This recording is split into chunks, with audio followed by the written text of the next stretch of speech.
If you are a student of English language and literature and you desire to do your PhD, you have quite a few areas to choose from.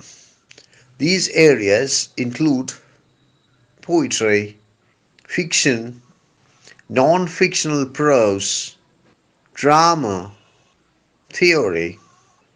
Every research area has its own advantages and its own weaknesses. It is for you to choose your research area after evaluating carefully all aspects of the matter.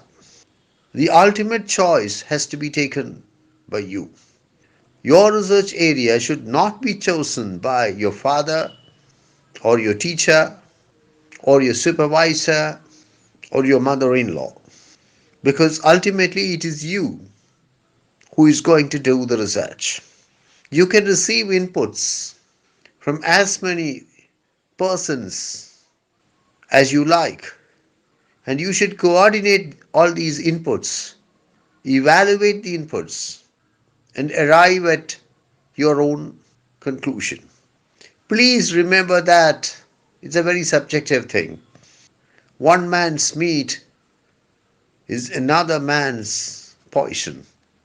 So, you have to analyze and evaluate all aspects carefully and arrive at a conclusion for yourself.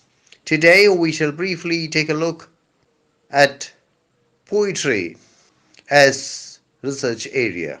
In general, many students are put off by poetry.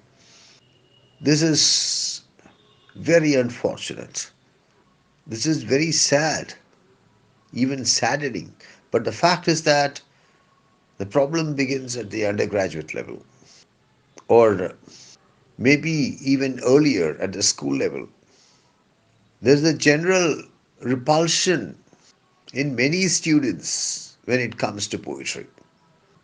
Students feel that poetry is difficult to understand. Poetry cannot be understood as easily as prose is understood. I don't agree with these viewpoints.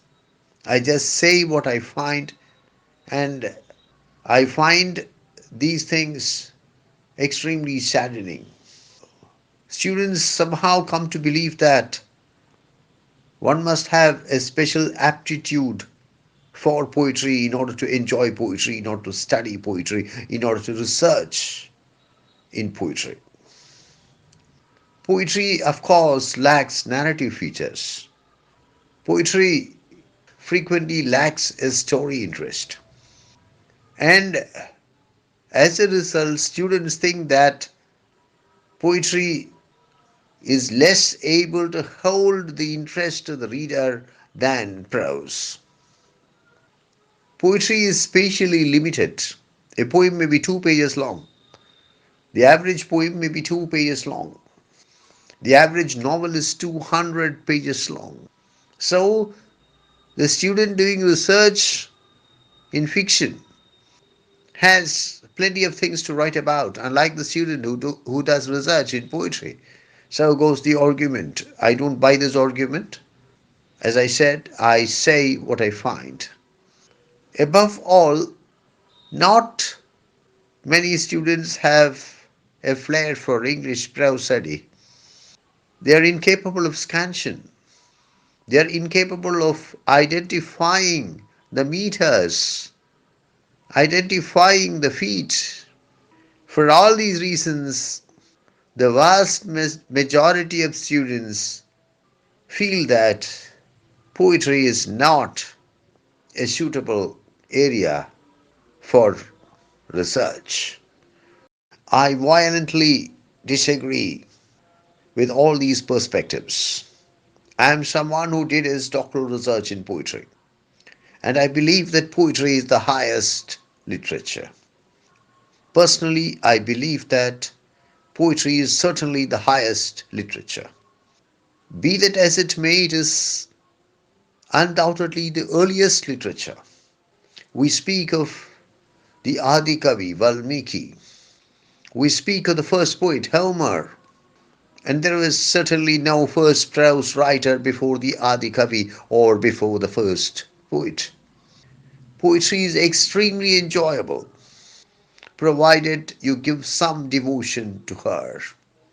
If you love poetry, poetry will love you in return and never ever forsake you. Poetry is capable of entering your soul. Poetry enters your soul in a way in which prose can never enter your soul. And when prose enters your soul, we say this is sheer poetry. It is true that poetry is spatially limited. As I said, the average poem is 2 pages long at the most, and the average novel is 200 pages long. But that can be seen as an advantage. That is an advantage. It's easier to master 2 pages than 200 pages, certainly. Unlike fiction, poetry has no plot complications. Unlike fiction, again, poetry has no numerous characters to grapple with. And unlike non fictional prose, poetry has no arguments to follow, no contentions to tackle. I think that if you have a flair or if you're able to cultivate a flair for poetry, poetry is certainly the best area for doctoral research. When it comes to scansion, I think that students face difficulties because they are not really prepared to take the effort. Once the effort is taken, scansion is no big deal. Any student can do it, provided some commitment is given. Some training, some practice is sufficient, and the rewards are very exciting. It is true that unlike drama, there is not much action in poetry. That may make poetry less exciting from certain perspectives, but that also makes poetry less complex from the point of view of the research scholar. The fact that there is not much action in poetry certainly makes it more manageable than drama.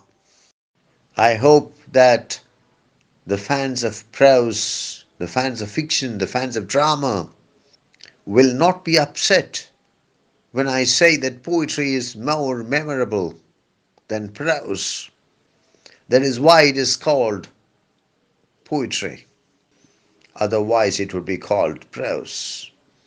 If you have a flair for memorizing passages, if you have a flair for carrying passages in your heart, poetry is certainly your area of research. You have to take all these factors into consideration very carefully, bestow a lot of thought on the matter, and arrive at your own conclusion.